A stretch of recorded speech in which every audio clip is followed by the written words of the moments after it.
Hi, so this is the sixth lecture of our deep learning course, and this one will be more specifically about techniques to make even deeper architectures.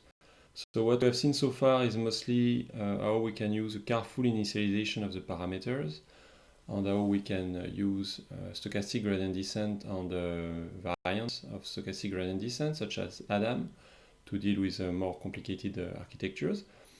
But since 2010, there have been several techniques developed to specifically renormalize the activations on the gradient to allow for larger architectures. So this is the topic of today, and we will also see first a motivation for having deeper architectures, so a bit of theoretical argument. And in the end, I will show how to use GPUs in PyTorch, since this is related to the use of very large architectures due to the computational cost of such models. So we start with a bit of an argument about using deeper architectures. So first, from a practical perspective, it has been observed that using deeper models helps to get better performances. So those are examples of networks for computer vision, and we see that we went from the standard LeNet networks from the 90s, which had something like less than 10 layers, more like 5, 6. Then AlexNet went to 8, which already involved some technical difficulties, which were dealt with through the use of rectifiers as nonlinearities. We will come back to this. And then the VGG networks went up basically to 20, which was the same for the first version of Google LeNet. And then there was a kind of an explosion, and mostly with the residual network that we will see today. You can go as deep as you want, basically. But so I would say that for computer vision, the reasonable number of layers those days should be around 30 to 50. Then it's a bit of showing off. A very interesting sentence from the paper that introduced VGGNet is the following. So notably, we did not depart from the classical ConvNet architecture of LeCun et al., which interestingly they give a reference from 89 to really make their point clear, but improved it by substantially increasing the depth. So this is a very clear statement, and I think it's a real truth that a lot of what we see, a lot of the amazing stuff we saw, especially in computer vision, is purely due to the size of the networks and their depths. It was not really a breakthrough in the way the networks are done. We will see that there was some technical breakthrough, and this is the topic of today, but the overall performance is only due to depth. So the goal is to increase the depth, and then the result, the performance follows. So the first thing we are going to see is a theoretical analysis that gives an intuition of what depth brings. Why is it better basically to have a deeper network instead of a wider one? Why should you add more layers? Given a fixed number of units, why should you have more layers instead of bigger layers? So the argument consists of considering the piecewise linear functions, because MLP with ReLU provides encode a function which is piecewise linear, and we are going in what follows. We are going to use the number of pieces in a piecewise linear function as a measure of its complexity. So let's consider big F the set of piecewise linear function from 0, 1 into R, and we are going to call kappa of F the number of linear pieces in F. We are going to call sigma the ReLU function, so from R into R to X, it maps X to the maximum between 0 and X. And the first interesting result is that if we take a functional from big F, and we apply ReLU on top of it, so if we get sigma compose F, sigma of F, then the number of linear pieces in sigma of F is upper bounded by 2 times the number of linear pieces in F. So the argument is quite intuitive. If you consider a function F like the blue line, when you apply ReLU, all the pieces which are below 0 are mapped into pieces on 0, so they basically have a succession of pieces below 0, they are replaced by a single piece. If a piece was above 0, it remains unchanged, so this guy remains unchanged. And if a piece crosses 0, then it can be broken into two. So for instance, this guy here, the blue line was broken into these two red pieces. So all in all, you have an upper bound. You cannot do more than multiply the number of pieces by 2 by applying ReLU. The second interesting result is that if you take two piecewise linear functions f and g, the number of linear pieces to encode the number of linear pieces of their sum is upper bounded by the number of linear pieces, by the sum of their number of linear pieces. The argument is quite intuitive. Each linear piece corresponds to a change of slope. You cannot have more changes than the number of change in one or the other. We can also see this as a number of time you have a discontinuity of the derivative, and it happens at most as many times as it happens either in f or g. So the number of linear pieces of the sum is upper bounded by the sum of the number of linear pieces. With those two results, if you consider a standard MLP with ReLU, if you remember our notation, so consider a network which has a single value as input and which has a bunch of layers, each of with a number of units equal to WD. So okay, so W0 would be the number, W1 would be the number of units in the first layer, W2 would be the number of units in the second layer, etc. So you have the following expression. The SID are, as usual, the activations before the nonlinearity. So SID equals sum for the weights of the previous layer of the weights times the activation in the previous layer plus the bias.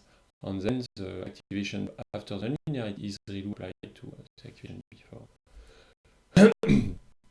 So the first thing that, of course, if an S is piecewise linear, X is piecewise linear, because when you apply ReLU, a piecewise linear function get a piecewise linear function. And of course, if the x's in a certain layer are piecewise linear, then the s that follows are also piecewise linear because they are an affine function of those x's. And an affine function of piecewise linear function is piecewise linear. So all in all the s and the x in a MLP are piecewise linear function of the input to MLP. So now we have this very nice result, which is number of piecewise linear pieces in an X is the number of linear pieces of ReLU of the S that it depends on. So it's less than twice the number of linear pieces in this S, which is less than twice the sum of the linear pieces of the X's that goes into its expression. Again, this is the result we had. The number of linear pieces in a sum is upper bounded by the sum of the number of linear pieces. And here we have that the number of linear pieces of ReLU of a function is upper bounded by twice the number of linear pieces of the function. So now we know that if you take a unit in any layer, the number of linear pieces after nonlinearity is upper bounded by 2 times the number of units in the previous layer times the maximum number of linear pieces in any of the units in the previous layer. So we see the exponential growth that is the main result of all this reasoning, which is that, at least in terms of upper bound, when you go through a layer, you can multiply your number of linear pieces by 2 thanks to ReLU, and by the number of units thanks to summing piecewise linear functions. And we get this very interesting bound for the ReLU MLP, which is that the number of linear pieces, if you take the final response of the network, so if you consider a network which has a single value, 1D input and 1D output, and you consider the output as a function of the input, with the MLP with ReLU, the output is a piecewise linear function of the input, and the number of linear pieces is upper bounded by 2 to the power the number of layers times the product of the units through the layers. Okay, this is a very nice result. Okay, but now this is an upper bound, and maybe in particular the assumption or the bound over number of linear pieces of ReLU of a function is at most twice the number of linear pieces of the function. Maybe it was pessimistic. And what we are going to show is that we can build a network that almost reaches the bound. So let's consider the following network. So here it's showed graphically. Every little gray box will be a function representation of the unit activation corresponding to the box as a function of the input. So this is the input itself, it's an identity. This axis is 0 to 1, and this axis is y. And we see that this unit is a function identity of itself, so this is the identity. We go from 0, 1 to 0, 1 as the identity. First, let's consider that I multiply this guy by 2 and subtract 1, I get this unit, so this is an S. And I multiply this guy by minus 2 and add 1, and I get this guy, okay? So this is an affine transformation, and this is an affine transformation. And now I apply ReLU to both, so now we have two x's. So I have two units here, those are the s's and those are the x's of those two units. And now what's very nice is that if I sum those two units, I get a little v. So here it was monotonous, it was the identity. And now I have one v, one shape like that, okay? But I can not stop here, and I can do the following. I can take those two units, I can sum them, multiply them by 2 and subtract 1, I get this guy. So this guy is this plus this times 2 minus 1, I get that. And this guy here is this plus this times minus 2, so I reflect, plus 1. Okay, and I get this guy. And now if I take the ReLU of those two guys, I get this. And if I take the sum of those two things, I get now two little v's. One v, another v. Okay? One v, another v. So with one layer, we got one v. With two layers, we got two v's. Okay, and I repeat. I do the same stuff. I do the same trick. So here again, I take this plus this times 2 minus 1, I get this guy. And I take this plus this times minus 2 plus 1, I get this guy. And now I take ReLU, I take those two guys, and I sum it, and I get 4 v's. And hopefully we'll get the intuition that every time we rip a block like that, we multiply the number of v's, the number of little oscillations, by 2. So we went from 1, 2, and now 4. And basically what it shows is that for any D, we can find a network with D hidden layers and 2D hidden units, which has 2 to the power D oscillations between 0 and 1. Okay, this is, so again, we first add this upper bound on the number of linear pieces as a function of the number of layers and size of the layers. And now what we just show is that we can actually build a network. For any D, we can build a network with D hidden layers, 2D hidden units, that has 2 to the power D oscillations. So it's slightly below the bound, because the bound was 2 to the power D times the size of the layer, so it would be 4 to the power D in that case, but still it's quite good. We reach this exponential growth, this continuous exponential growth.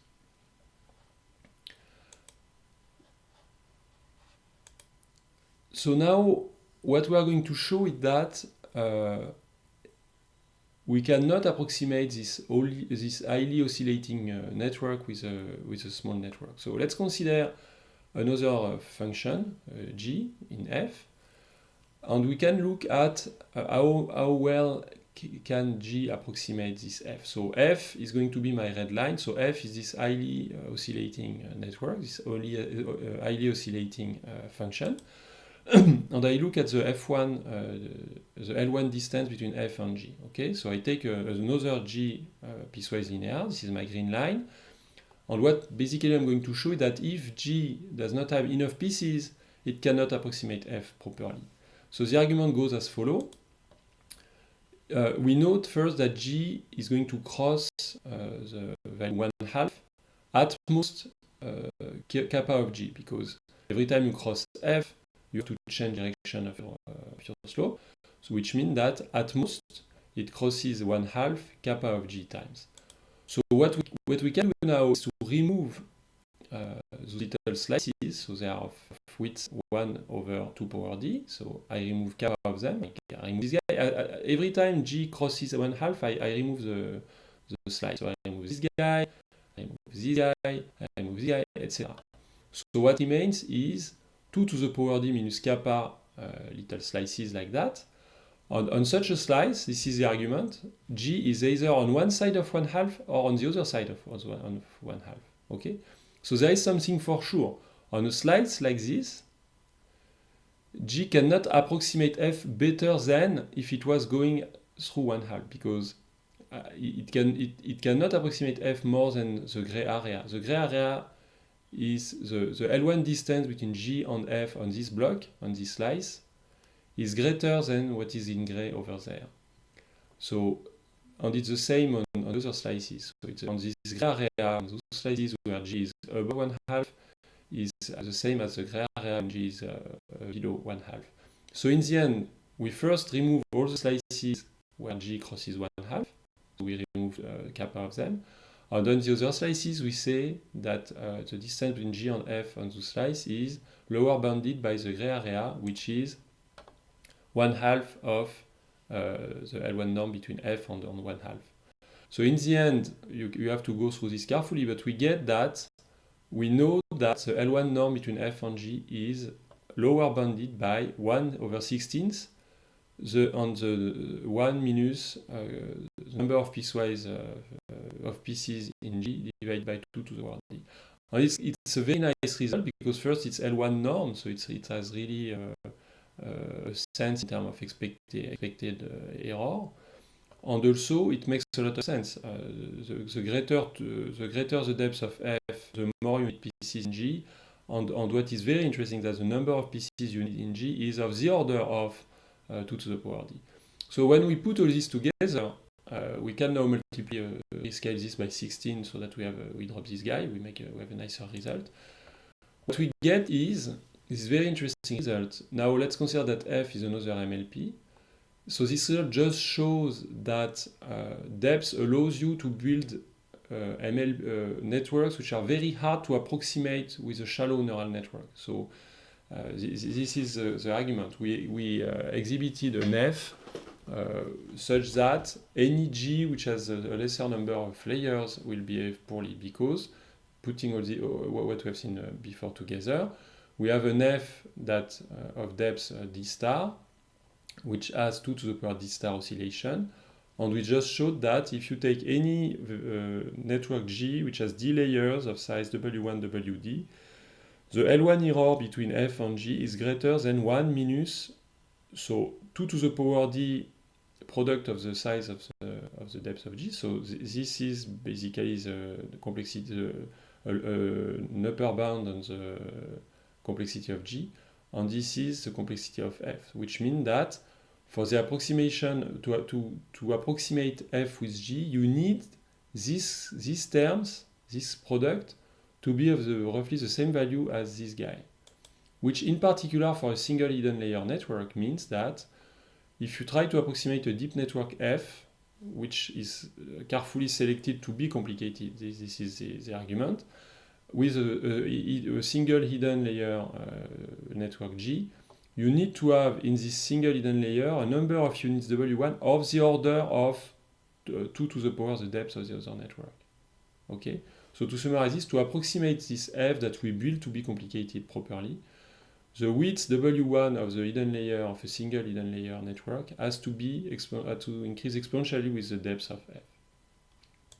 So those results are simplified case of result by Telgarsky that he published in 2015 and 2016. Of course, we can discuss the argument of building this very, very complicated F. So this F may reflect nothing in the real world. So this is a question I got, why does it make any sense? Maybe it's functional, we are trying to approximate in the real world and nothing to do with such a complexity. But I think the argument is more like to give an intuition. It's clear that from this little proof, we saw that the depths give you a tool to build some functionals which have almost a cryptographic hashing feeling. Like you can really make things very complicated very, very quickly. And it's also a nice complement to the universal representation theorem, which we had this argument that if you have enough units, we can build an arbitrary complicated functional. Now we see that depth allows you to gain capacity and expressivity very, very, very, very quickly compared to width.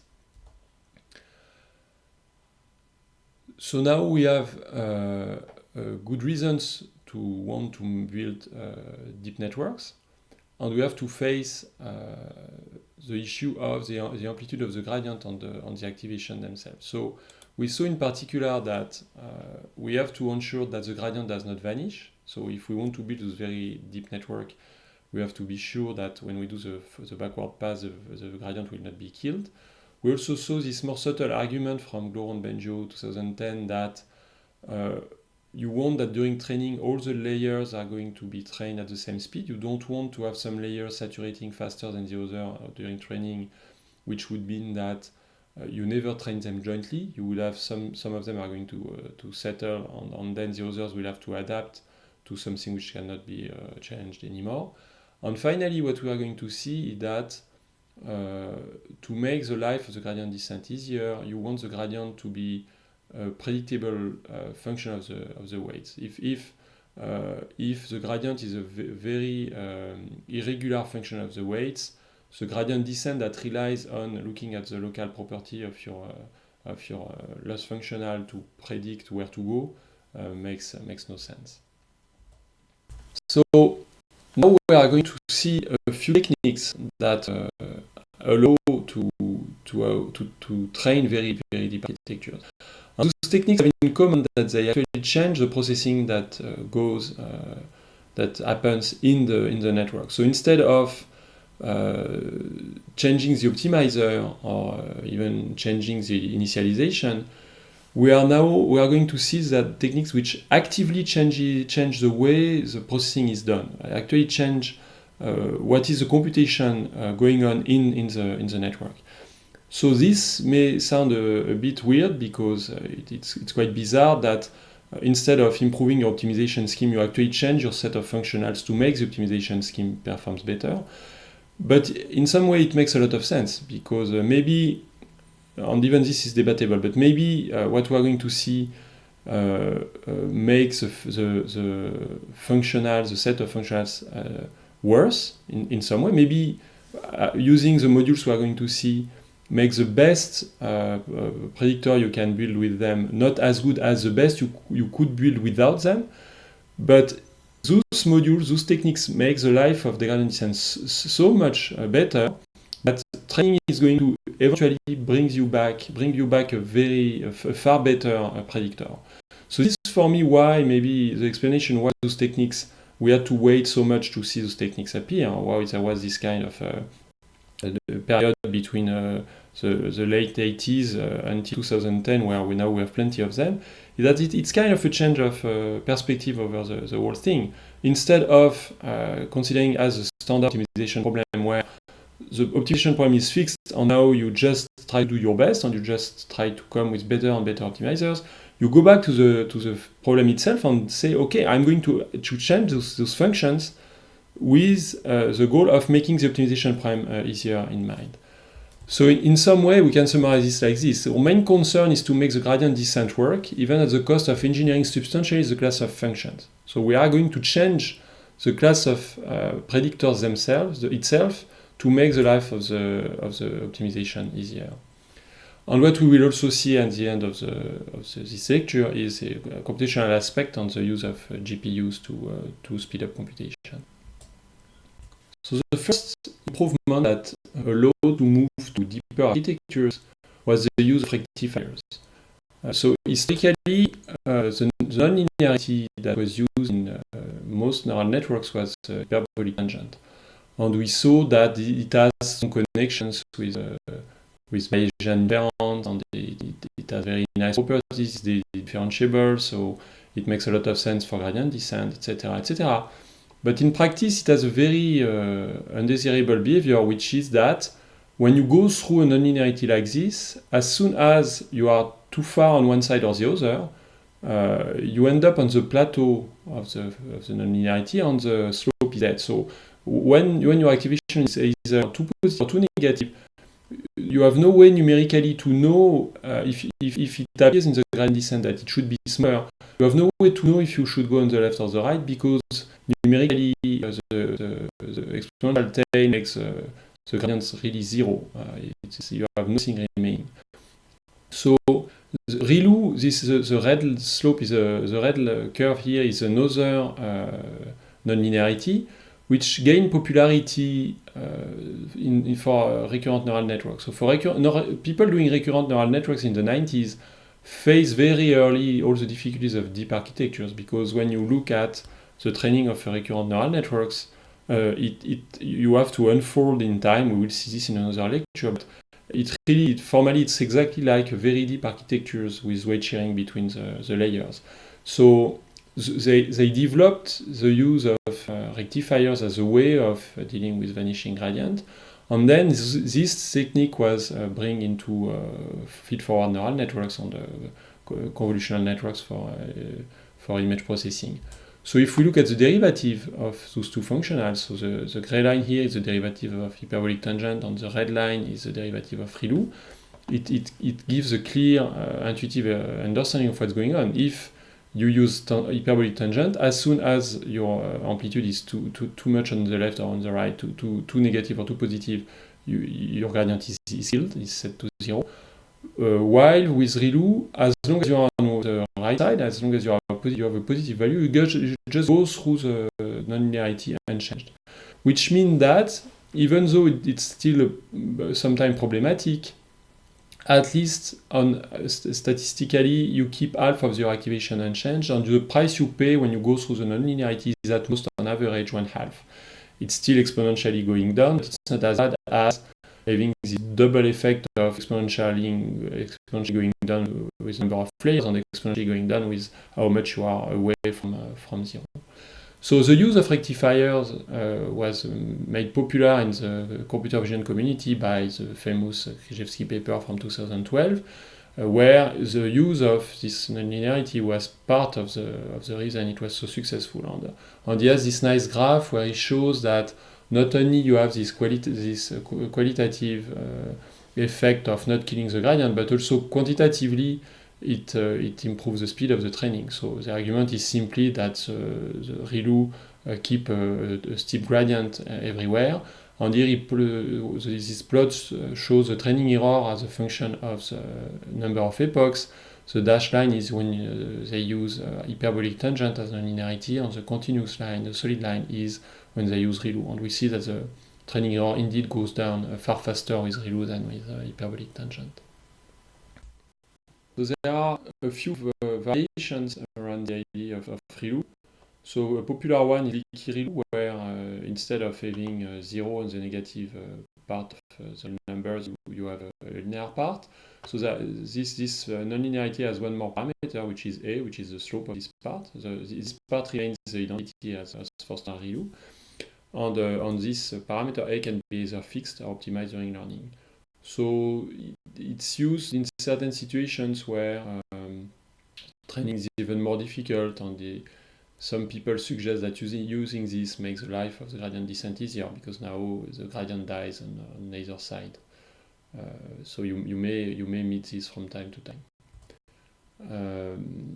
Another layer that is used sometimes is max out. So max out is a strange thing, because it's a mix of linear layers and nonlinearity.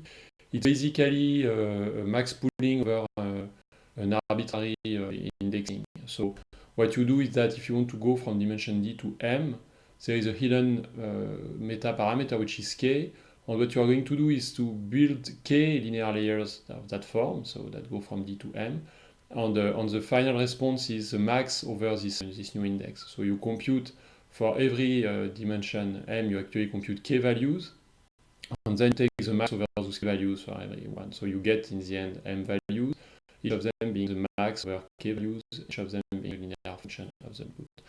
That's interesting because it allows you to encode quite standard nonlinearities. So, for instance, you can build ReLU by having K equal to, and having one of the linear function constant 0, the other one being the identity. If you take the max, you get ReLU. You can also have absolute value by having, again, K equal to, and one of the linear function is minus the identity, the other one is the identity. But you can basically approximate any convex nonlinearity by putting enough K's and getting as tight as you want. And finally, something more recent, which has nice properties, and that we will use again at the end of this lecture when we combine it with a careful initialization of the weights. So this is a CRILU, concatenated rectified linear unit. So it's slightly different from standard linearity because it does not maintain the dimension, it doubles it. So for every value it produces two values, it produces a pair, one being standard ReLU, the other one being ReLU in the negative part. That's quite nice because it means you can reconstruct completely X. There is no loss of information, and the norm also is maintained. So if you take a value X, a vector of X is like this, and you apply this transformation to every component, you get a vector of twice the dimension, but the norm is maintained. So that's quite nice. So now we're going to see a few techniques which actively change the way the thing is done. So we are moving from simply playing with the initialization of the weights, like what we saw in the previous lecture, or carefully designing the nonlinearities. Now we are going to see techniques which explicitly address the issue of regularizing and normalizing the activation on the gradient. So the first of the methods was proposed in 2014. It's quite famous, so it's called dropout. And it consists of removing at random units when you do the forward pass. So it may sound very bizarre at first, because it's really like this. Every time you are forwarding a sample in your network, you select randomly a subset of units, so here it's depicted with crosses, and you just forward the activation through the remaining units. Okay? So what is the motivation behind this? The motivation is that you want to prevent co-adaptation of units. So you prefer to have units to encode individually meaningful information. So if you see this, it's going to be a bit on wavy, but if you see this from a linear algebra perspective, imagine that you are looking for a proper basis to encode a signal, let's say a 2D signal. Any pair of vectors would do. So as soon as you have two vectors that span your plan, you're okay, they are all equivalent. But now imagine that I tell you, every time I'm going to give you a value to encode in your basis, I'm going to remove one of the vectors of the basis. Now, some bases are going to be better than others because it's going to be better to have a vector that actually individually encodes stuff instead of requiring both of them to be there. It's better to have vectors which individually are meaningful, which means that every time you get a signal, okay, half of the time the vector will not be there, so too bad, but at least half of the time you're able to do something, instead of having a coding where both vectors have to be there all the time. And so in the original paper, they call this co-adaptation, and they want to prevent this, and they illustrate this with this very nice example where they build a network called Autoencoder. We'll see this in a future lecture, where they try basically to compress the missed images, and here they show the weight matrices of the fully connected layers. And we see that in a standard, if you train it in a standard manner, you get this kind of high frequency pattern that you may see if you do PCA and keep a lot of vectors. And those kind of patterns make sense because every time you get a sample, you use all of them, so you have energy all over the place, and all those things are composed to finally build something where the high frequencies are neutralized with each other. If you train with dropout, because every single of those filters has to be trained in a way that it's useful even if the others are not there, so it cannot count on let's say this guy to be there to neutralize the high frequencies that it generalizes wrongly. Now you create filters that individually have a more meaning structurally. So we really see pieces of images now. It's reasonable because it means that if I tell you all the digit as this little piece here, you're able to reconstruct things better. You don't need to combine this with another filter to rebuild a meaningful signal. In an analysis proposed in 2013 of Dropout, they propose that you can see the training of Dropout as the training of an ensemble of exponential size. Basically, for every pattern of units removed, this can be seen as a model, and all those 2 power n model where n is the number of units are sharing the weights, by definition the weights of the single model you are eventually wanting you want to train. So when you want to use dropout, you have to decide on which units and layers you are going to use it, on which probability P you are going to remove the units. And during training, for each sample, you sample as many Bernoulli variables as there are units, and you remove units with probability P. So you keep a unit with probability 1 minus P, okay? And to keep the means of the inputs to layers unchanged during tests, you have to multiply the activation by P. So if a unit has if the inputs to a unit are dropped with probability P, on average it's like multiplying the inputs by small p. So in the original implementation of dropout, you would drop units with probability P during training, and you would keep all the units but multiply their activations by P during test. In the standard variant which is used now, to make it such that you do nothing during test, what you do is that during train you drop units with probability P and you divide the activation by 1 over 1 minus P. So on average you keep it unchanged, on an expected value you keep it unchanged, and in test you do nothing. So now how do you implement this? Imagine that you are somewhere in your network and you want to put a dropout over this layer. What you can do is simply, so first I'm going to call x of L the vector of activations coming out of this layer, which in that case I show it with 4 dimensions. Doing dropout consists simply of multiplying some of this activation by 0 at random. So for every one of the component of the vector for every one of the 4 dimensions, I sample a Bernoulli variable with probability 1 minus P, which is the probability to keep the unit. Probability to drop is P. So probability to keep is 1 minus P. So I sample one Bernoulli variable with probability 1 minus P. And I multiply the activation by this Boolean value divided by 1 minus P. So the expectation of this quantity is going to be 1, because you divide by the probability to keep. And so I get a bunch of units, either 0 or multiplied by 1 minus P, which means that I can implement this as a new module that does this operation component-wise. And in practice, you can apply dropout to a certain part of your network just by putting this module. This is how it's implemented in PyTorch. You have a module called dropout, which is a subclass of module. And during the forward pass, it samples a Boolean variable for each component of the variable it gets as input, and it zeroes the entries accordingly. The default probability to drop is 1/2, but other values can be specified. So now in practice, what it means, here I create a tensor of 3 sample 9 dimension filled with ones. I state that I am going to need the gradient. So this is what I get, a tensor of 3 rows and 9 columns with ones. Here I'm creating a dropout module with probability to drop 0.75. I apply it to X. What I get is indeed a new tensor of same size, where I have roughly 3/4 of the entries set to 0, and the other ones are, as I said before, multiplied by 1 over 1 minus 0.75, which is 1 over 0.25, which is 4. And indeed, we can, if I compute the norm, I can compute the backward pass, and I guess since the norm is computed per row, I get this value, so as expected. Okay.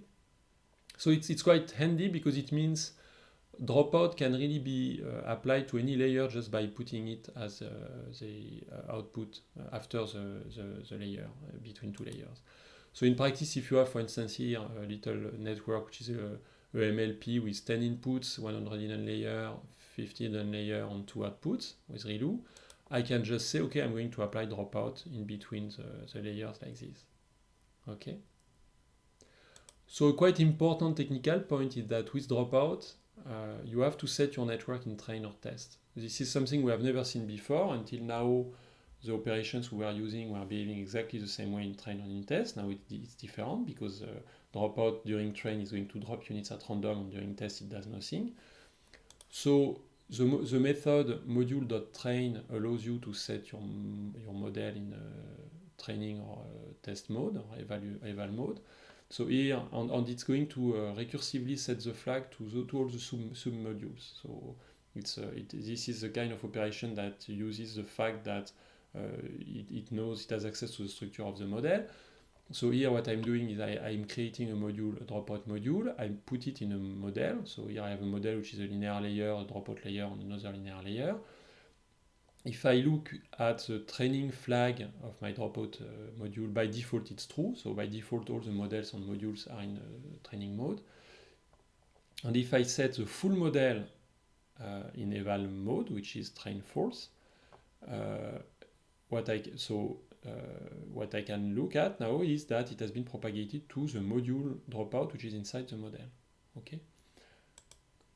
So dropout can be used also in convolutional networks, but as pointed by Thompson and others in 2015, when you have an activation map coming from an image, you have a strong correlation between values nearby in the neighbors in an activation map. So intuitively, if you remove half of the pixels at random in an image, you are quite able to reconstruct them just by looking in their neighborhood, because you have a strong short-term correlation in the signal. So doing dropout in such a context has virtually no effect, because there is fundamentally already a redundancy between units.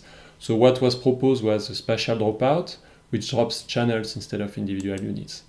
So here, it's in PyTorch, it's dropout 2D. If you give me a tensor which is 2 samples, 3 channels, 2 by 2, and I fill it with ones, and I apply dropout, we see that entire channels have been removed and entire channels have been kept. Okay. A variation quite natural, which was proposed in 2013, was drop connect, where instead of dropping units, you drop weights.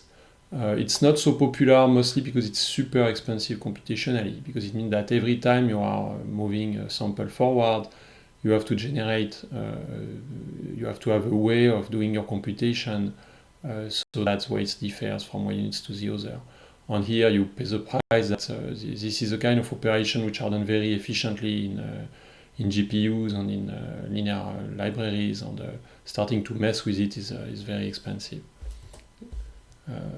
They gave in their papers, they had very nice results. They basically had the state of the art on NIST at that moment. It's a very, very good result, 0.21%. It's excellent.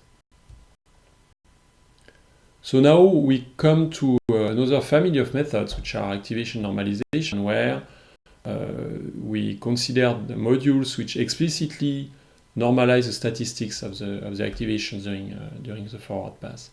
So we saw that maintaining the statistics of the activation and the statistics of the derivatives was a critical issue to allow for the training of the deep architectures, and it was the main motivation behind Xavier's weight initialization rule. We did this, so it was a motivation, and we derived some analytical recipes based on approximation and basically based on the fact that we ignore the nonlinearities. And from this, we derived ways of initializing the weights by normalizing with the number of units.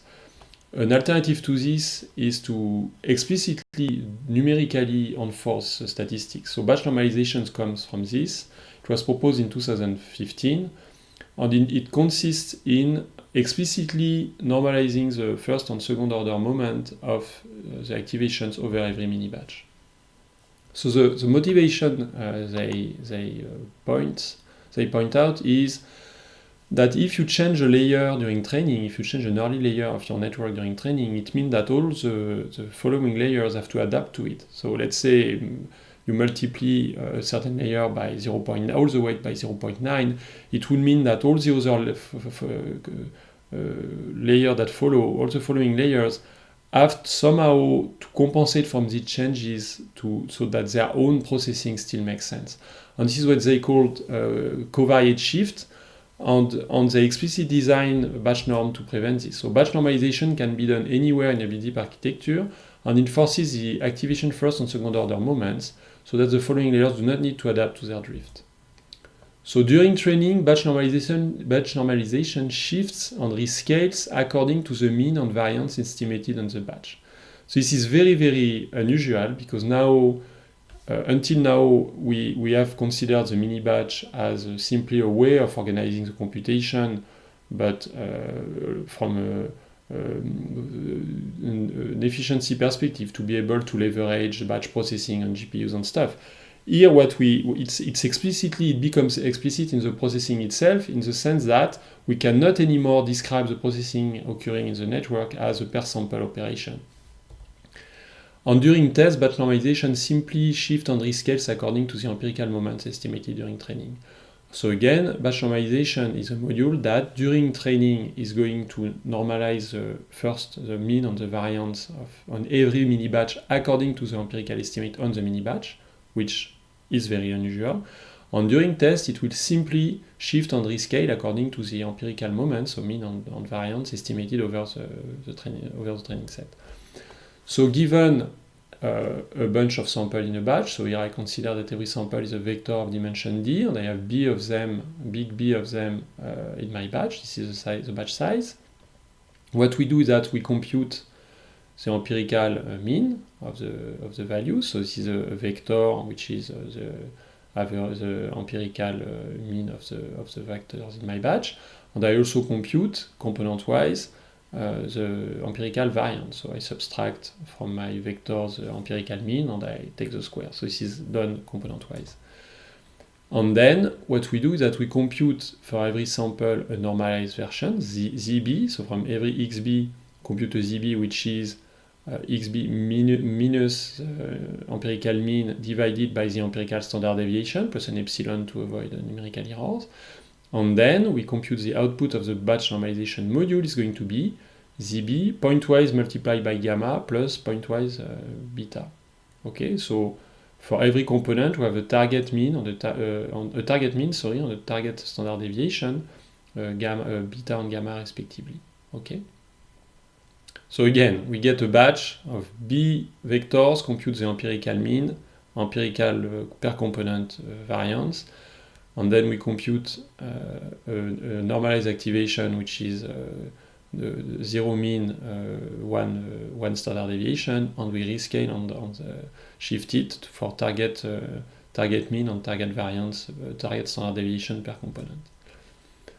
During inference, we use the mean estimated over the full training set and the variance estimated over the full training set. Usually it's done with a moving average, but this is disputable. We could discuss this. So, but in standard implementation, those guys are coming from moving average computing during training. So again, as for dropout, the model behaves differently during train and test. So you have to be careful that when you use your network in inference, you have to be careful to put it in eval mode. Okay, so now how is it implemented in PyTorch? As for dropout, it's a separate module, in that case batch norm 1D for non-convolutional inputs, which is a subclass of module. So now here I create a tensor of 10,000 vectors of dimension 3 that I fill with normal noise. I explicitly set the mean on the standard deviation of each of the three components by hand. So I set the first of the three components to be mean minus 10, standard deviation 2, the second mean 25, standard deviation 5, and the third mean 3, standard deviation 10.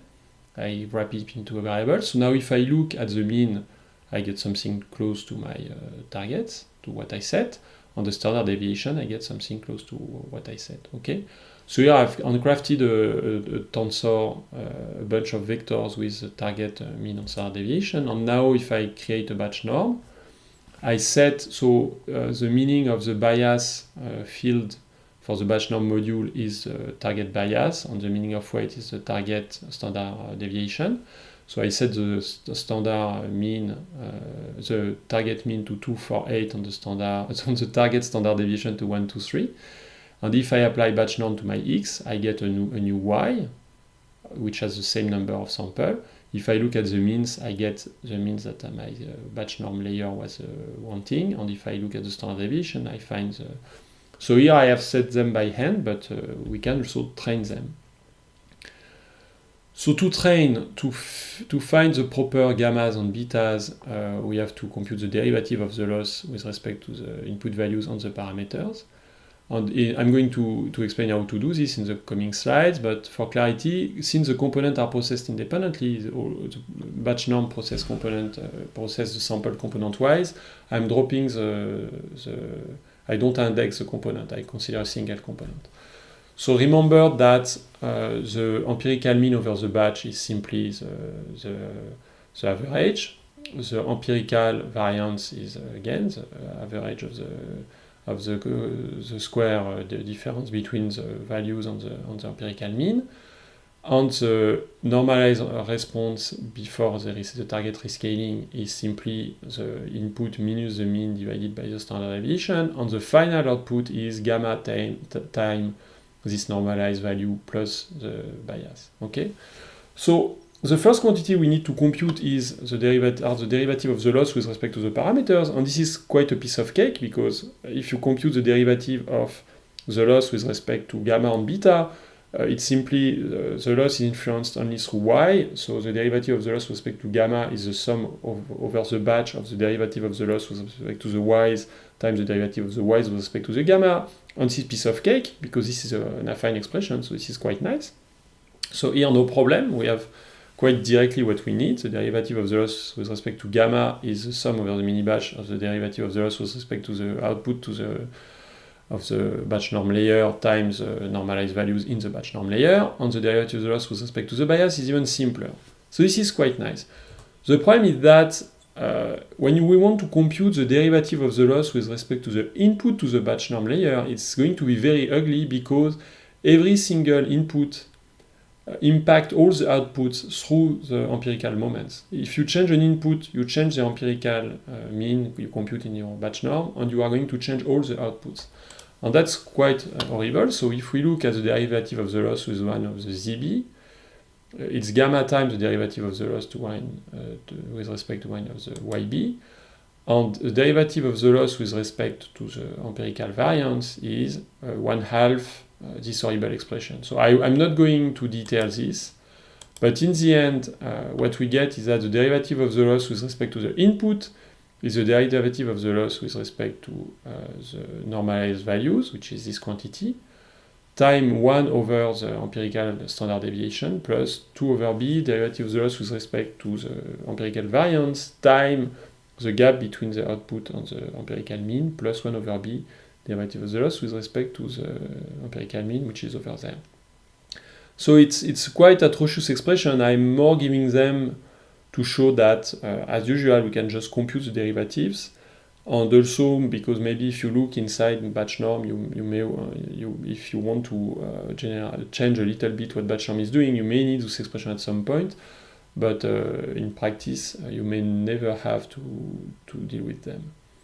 As I said before, in standard implementation, the empirical mean and variance that you use for tests are estimated with a moving average during train, so that you can implement all this as a module which does not need an additional pass through the training samples. Because if you wanted to compute them explicitly, what you would have to do is to freeze the gamma and beta of everybody and do one more pass through all your training data to estimate the mean and variance over all the batch norm layers. So now this very strange operation works very, very, very well. So it's used basically everywhere. And in the original paper from 2015, they compare the Inception network, which was the state-of-the-art network for an ImageNet at the time. So this is the number of samples you see, and this is the number of training steps, and it plots the accuracy over ImageNet, and they compare. This curve is the standard Inception, and this one is the red curve would be Inception with batch norm. But they also show that you can really be far more aggressive with the learning rate. So this curve would be with 5 times the learning rate, and this curve would be with 30 times the learning rate, which was beautifully. And they even show, so the purple crosses are with sigmoid instead of ReLU on batch norm. So the overall moral from this graph is that it works beautifully. It's amazing. And it's why it's used everywhere, because it brings a level of stability. It allows you to be more aggressive during training. It allows you to use far less stable nonlinearities such as sigmoid, and everything still works well. So in their original paper from 2015, the authors point out that, of course, you have to shuffle the samples carefully. So since now you're estimating moments over your mini batch has to really contain a good sampling of the samples so that your estimates are reasonable. The learning rate can be greater, so this is shown here with 5 times and 30 times the learning rate, and it works very, very well. Dropout and local normalization are not necessary, so here some opinion differs, but at least what they say, and it's something you observe often, that dropout does not help if you have batch norm, even though in certain cases that's not true. And also they say that if you use L2 no regularization on top of your loss, you can reduce it, probably because batch norm maintains all the activations in a more restricted range, so you don't have to have so strong L2 regularization. So here I'm going to illustrate the stability it brings through a little toy example. So it's a MLP on a 2D disk problem where the class is +1 in the disk, -1 outside. I initialize with a naive Gaussian weight, so not with the fancy Xavier's variant initialization rules. Train with cross entropy, standard stochastic gradient descent, and the step size 0.1. So my model can be, so I wrote this little function that builds a model, so you can say if you want batch norm or not in it, how many channels, how many hidden units, and what is the number of layers. So what I do, I create a list which is going to contain all my layers. I first start in this list a first layer that goes from the input dimension, so it's a 2D problem, into the number of hidden units. If I want to use batch norm, I'm going to right away add a batch norm layer in my list. And then I put my nonlinearity. Then I'm going to repeat as the depth of the network. I'm going to add one linear layer. If I need, I add a batch norm module, and then I add ReLU. And in the end, I finish with one linear layer that goes from the hidden dimension to 2. And then I build one model by putting sequential and expanding the list as an argument. Okay. And what I'm going to do is to train a model like that after initializing the weights with normal noise. So here I completely remove the fancy initialization techniques. So here I plot the standard deviation for the weights, and here I plot the test error I got after training. And I compare without batch norm, where it's a nightmare all the time, it does not learn anything, I remain at 50% error rate. And with batch norm, we see that in a very wide range of weight standard deviation, I do a good job. So between 0, 1, and 2 orders of magnitude increase of the weight standard deviation, it still works beautifully. So it really shows that batch norm does a lot of the job that you would expect coming from the weight initialization, careful tuning of the optimizer, etc. So there is a technical point, which is where do you put the batch normalization module with respect to the nonlinearity. So in my code, I was putting it before ReLU. I had batch norm before ReLU. It's what they suggest in the original paper. They put batch norm before ReLU. But the argument, which is that what you get after the linear layer is more Gaussian-like, so it's more adapted to batch norm, it goes the other way around. You could also say that after ReLU, your activations are even less properly normalized, so you need batch norm to correct for it. And it's the pattern we see the most often those days, which is to put batch norm after the nonlinearity more than before. As for dropout, using properly batch norm on a convolution map requires parameter sharing, so the module torch.batchnorm 2D or torch.batchnorm 3D is going to have a gamma and beta per channel, and not a gamma and beta for each component of the signal. There have been some variations around the idea of batch norm. So one is layer normalization, proposed in 2016. It simply normalizes across the layer instead of across the samples. So instead of computing your moment per component across all the samples of the mini batch, you are going to compute your moment across all the activations of a certain sample. So it's nice because we come back to a processing per sample, which is far more consistent with what we do usually. The thing is that it does not give as good improvement as batch norm. But you may, especially, this is something I met in some of my work, if you have very small mini batches because you have not enough memory in your GPU, this is a good alternative to batch norm because you have no other choice, basically. The third category of techniques we are going to see today are the residual networks. So residual networks take their origin in the recurrent neural networks. So as I said before, people were dealing with recurrent neural networks had to face early the difficulties of training very deep architectures because the way you train a recurrent neural network is to unfolding it and then to train it as a very deep architecture with shared parameters. So the Schluber's group proposed in the 90s the idea of LSTM that we will see in the lecture about recurrent neural network. And from this, in 2015, they had the idea of the highway network. So the highway networks share with the recurrent units the notion of gating. So what does it mean? It means that if you have a standard nonlinear layer, you would do something like this. You would get a signal X and apply a certain transformation parameterized by some parameters, and you would get an output. And the idea of gating is to have another module that is going to modulate how much of the signal is transformed and how much is kept unchanged. So if X is your unchanged signal, T of X WT would be a value between 0 and 1. So it can be, for instance, a single linear layer thresholded by a nonlinearity, let's say a sigmoid. So T would be a sigmoid applied to a linear layer. And now 1 minus T would be how much of the unchanged signal you keep, and T would be how much of the transformed signal you take. So in the end, your output would be this weighted average.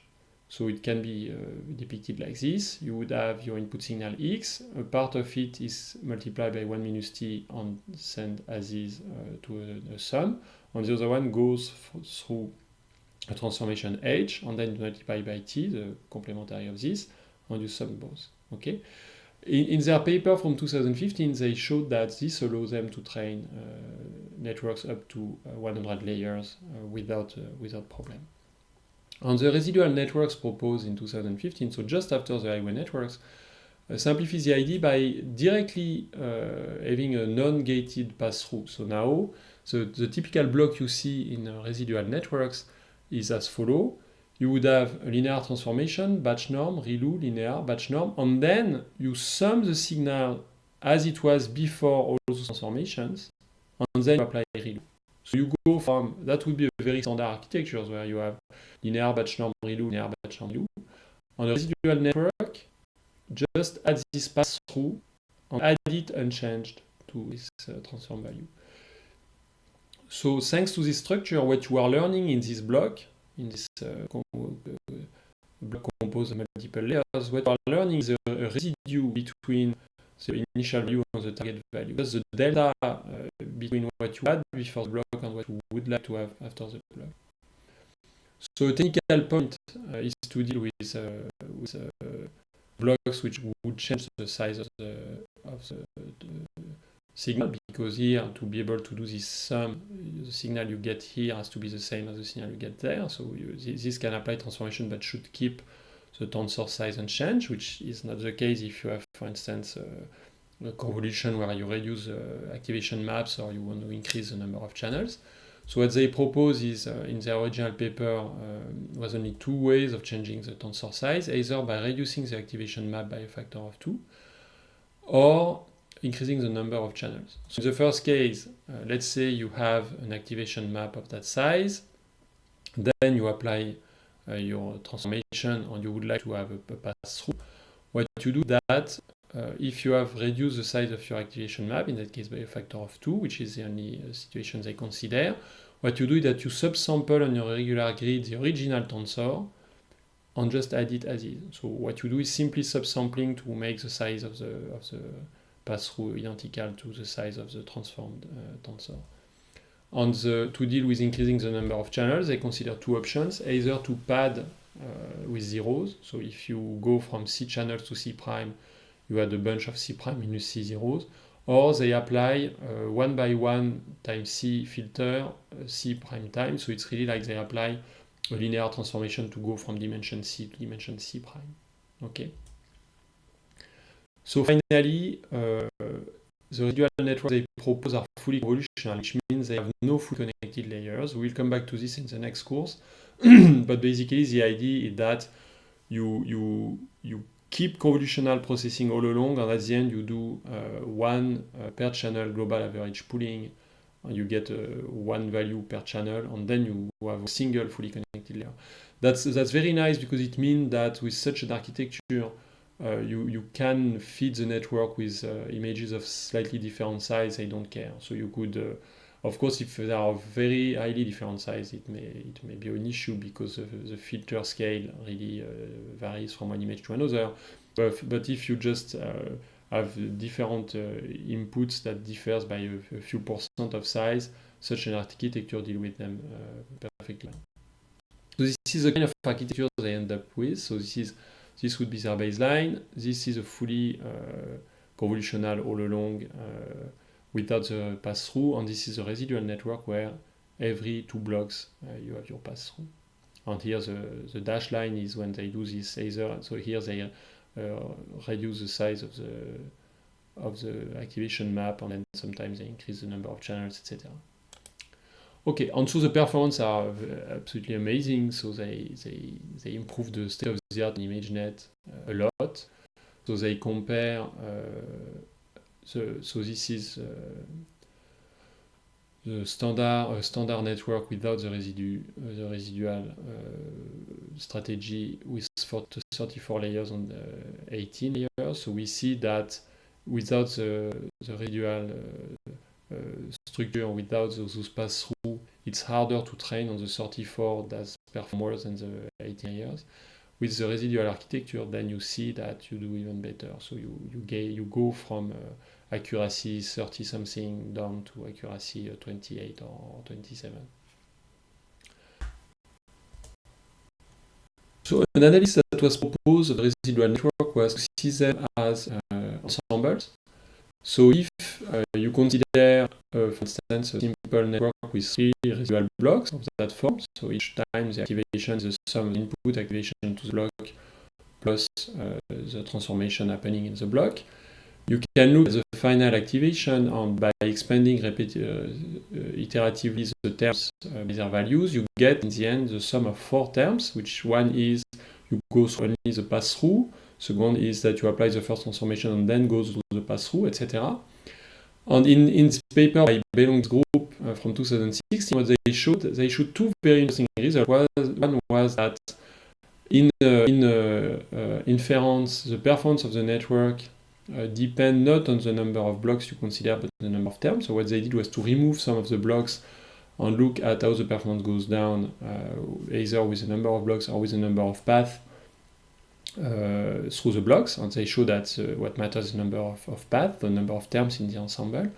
And the second result they showed was that if you do the training by considering only the gradient through the short path instead of going through all the blocks, it does not matter much. So indeed, during training, what matters is some short path, only the short path in the final sum.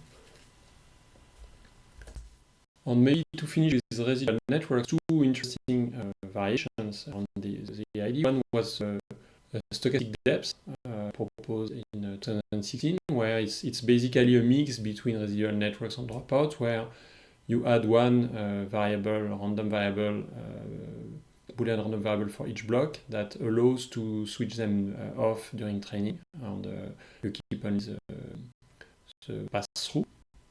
So this is a way of doing regularization that improves slightly performance.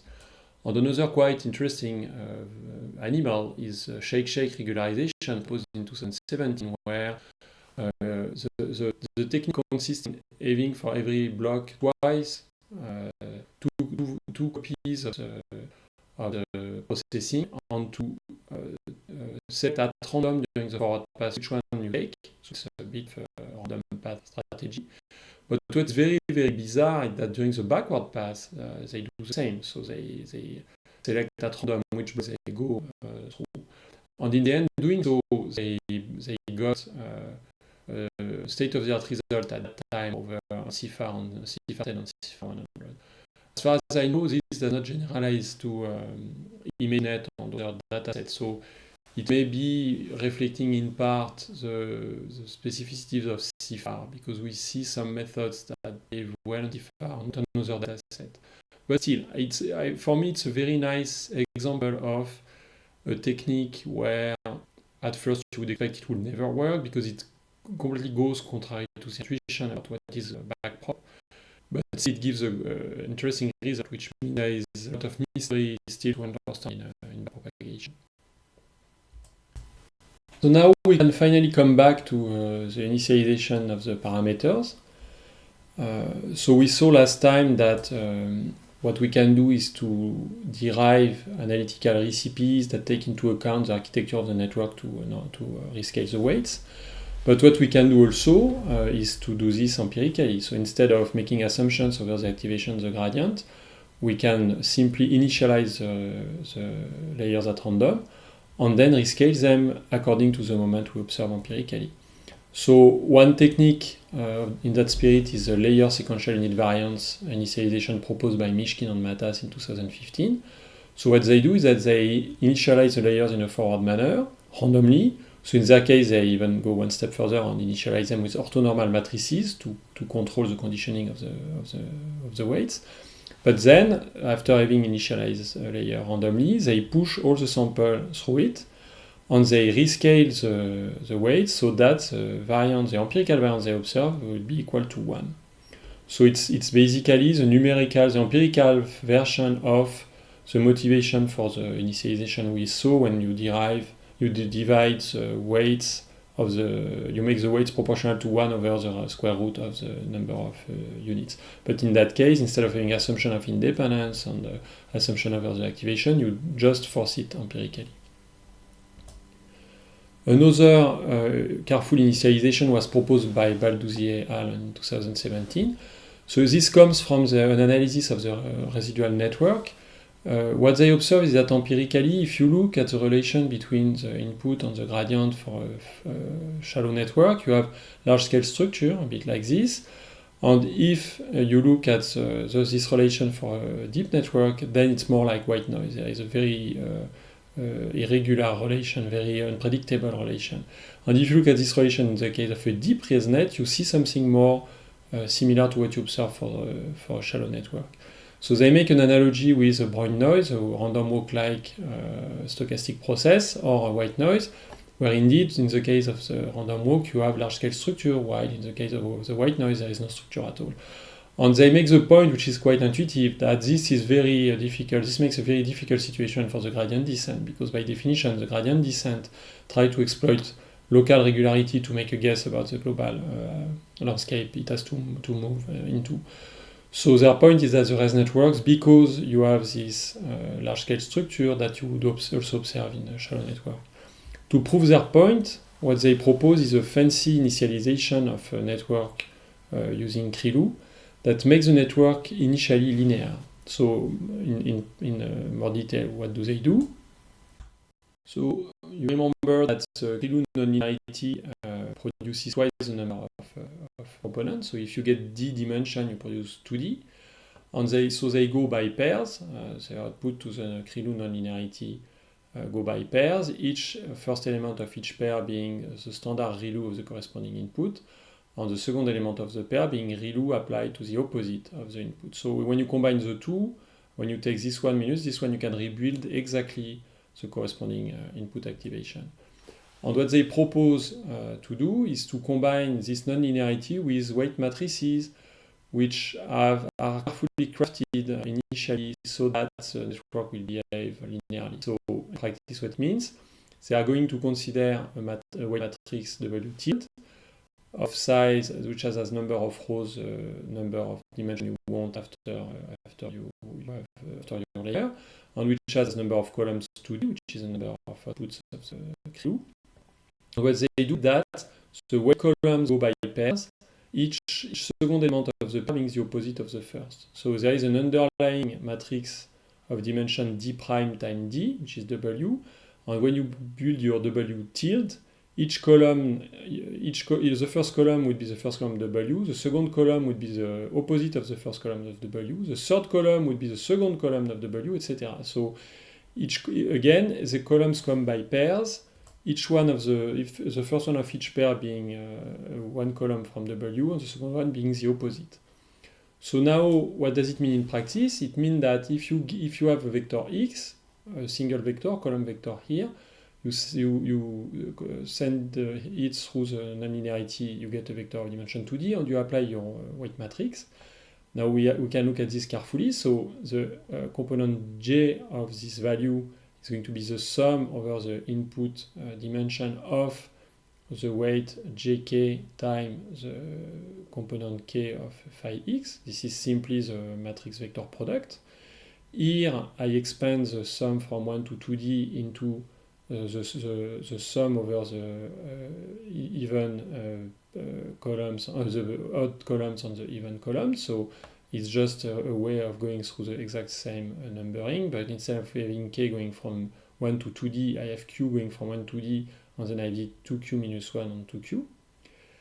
And then I can replace w tilde by its value. We know that wj 2q minus 1 is the wjq of the underlying W matrix, and w tilde j 2q is minus wjq. So now we have wjq sigma of xq minus wjq sigma of minus xq, which is wjq xq. So in the end, w tilde time phi of x is wx.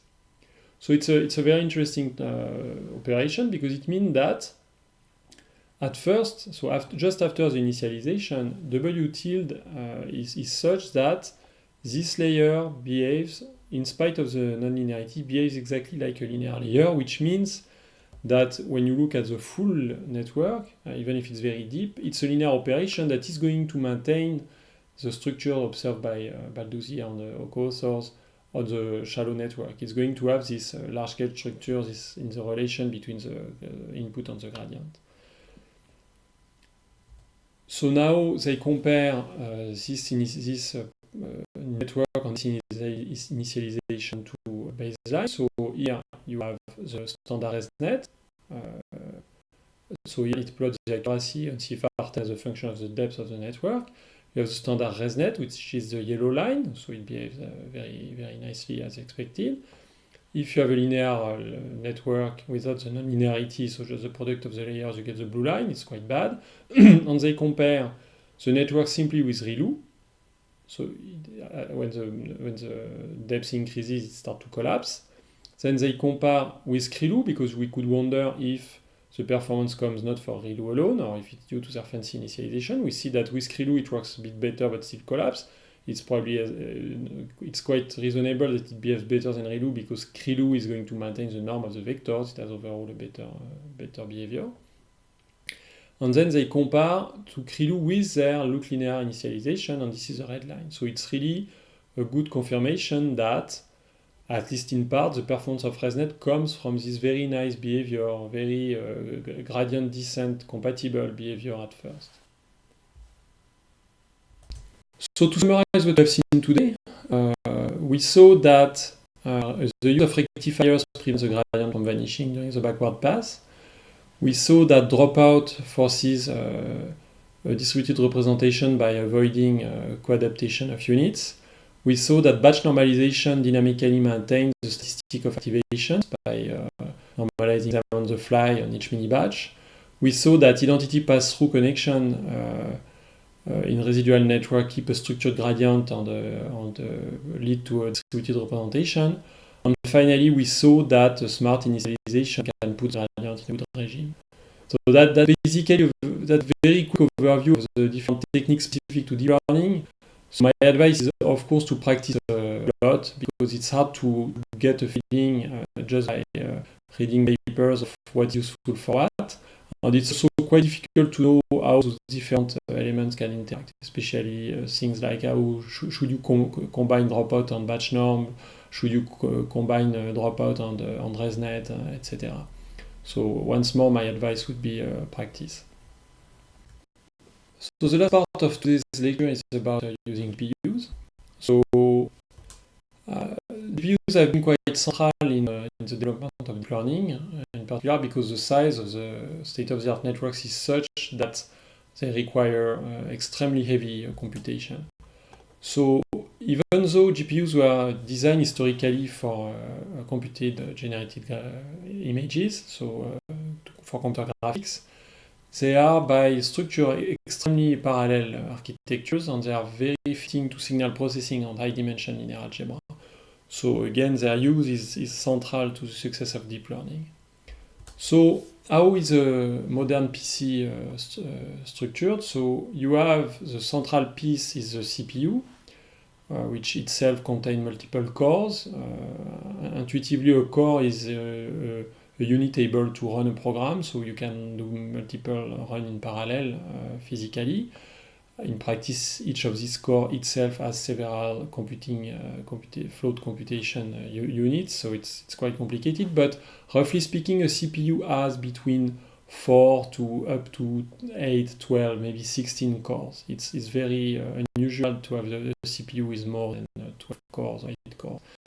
The CPU communicates with its own memory, its own random access memory, RAM, and it has a high bandwidth to communicate with it.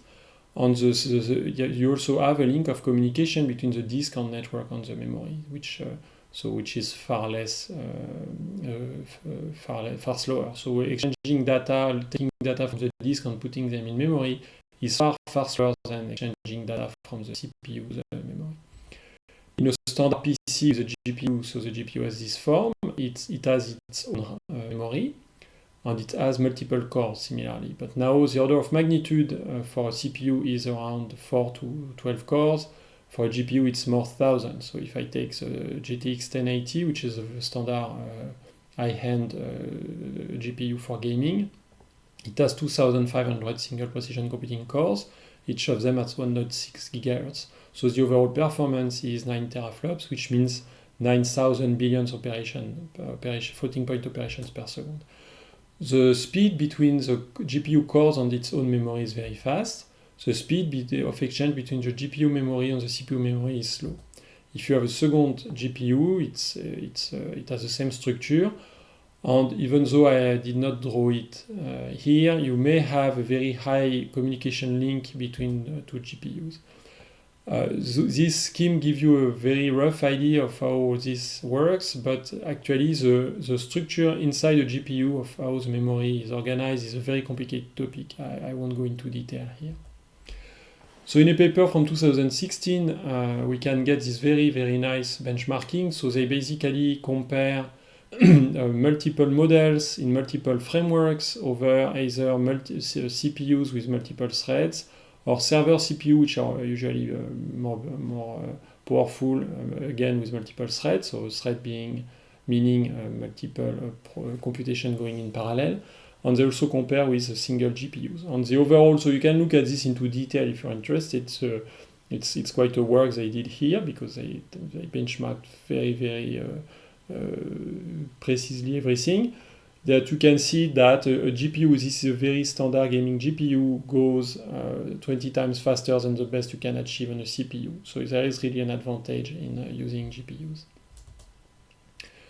So the current standard to program a GPU is through the CUDA model, Compute Unified Device Architecture, which is an NVIDIA standard.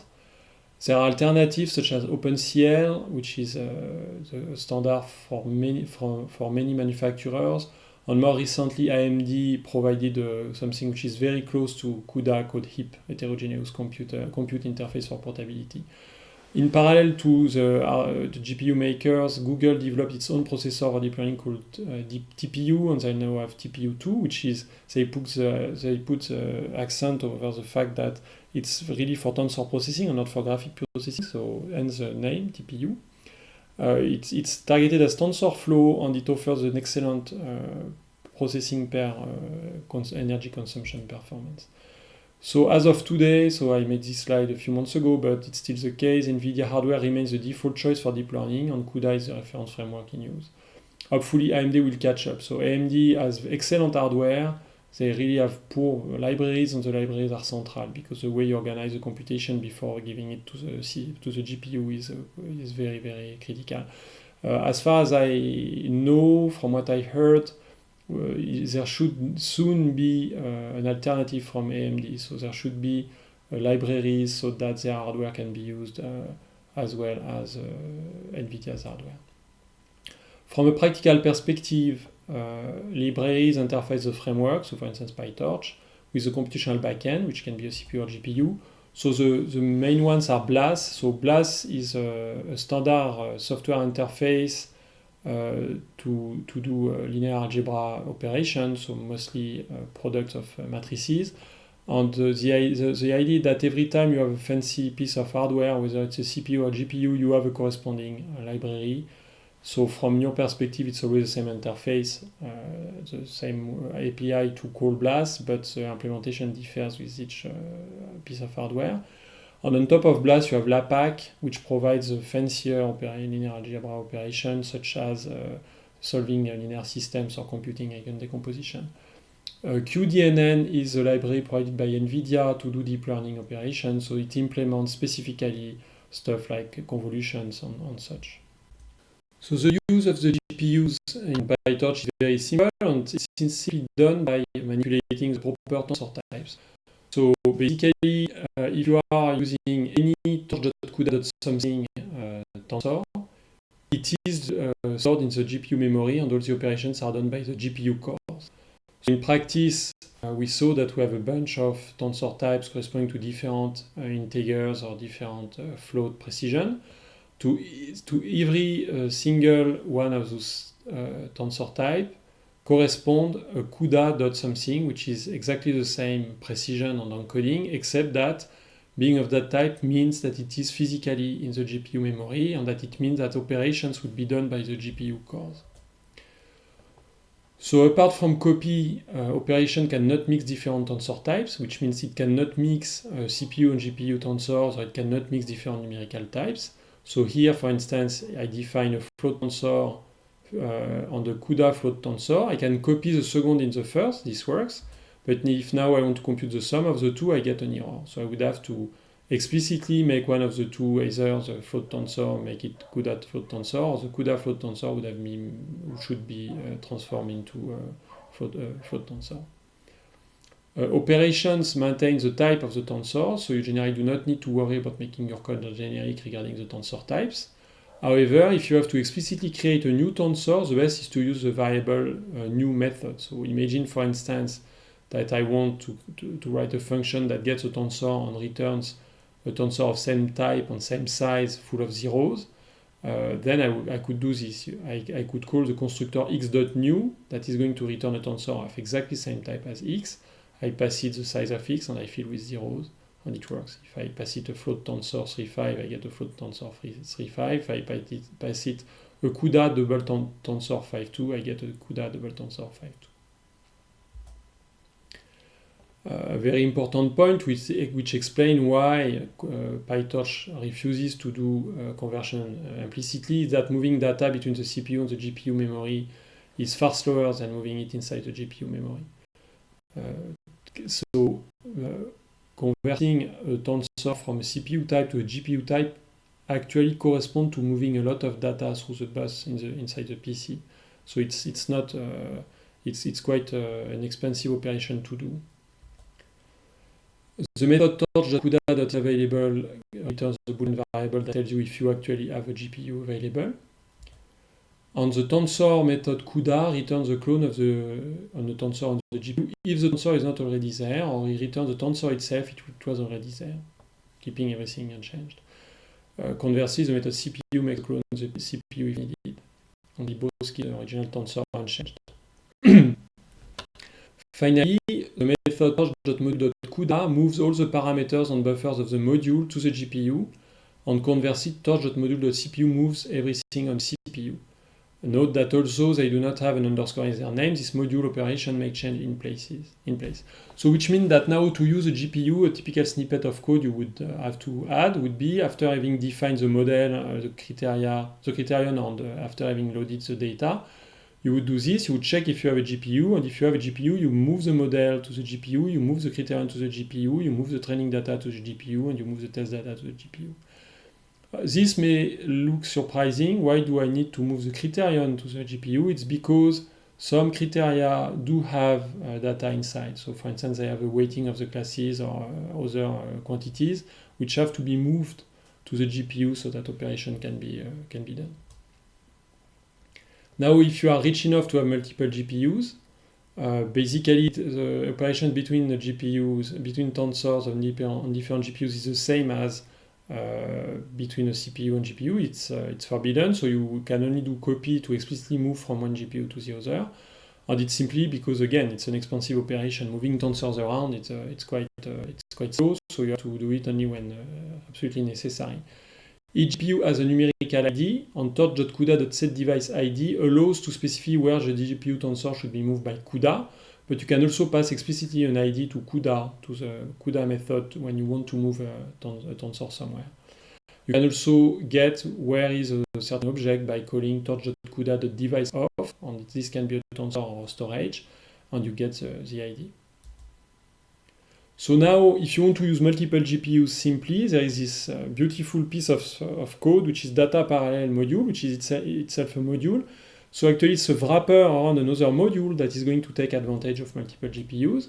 So what it does, so if you create a data parallel around a pre-existing module, let's say if this was your full network, when you call the forward operation of this guy, what it does, it's going to split the mini batch along the first dimension in as many mini batches as there are GPUs. So it's going to explode the batch into as many mini batches as there are GPUs. And it's going to forward each one of those batches through a copy of this guy done on the corresponding GPU. So it will clone the module you pass as argument into as many modules as there are GPUs. It will locate them on all the GPUs, and then it will do in parallel as many forward passes as there are GPUs by having splitted the mini batch, and then it will concatenate the result at the end.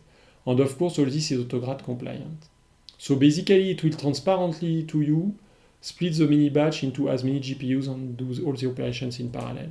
So to illustrate in practice what it means, here I'm creating a dummy module simply to print the forward pass. So dummy simply when you call forward over dummy of m, it simply does the forward of m, but it prints the size of the tensor it processed and where it was, on which device, on which CUDA device it was.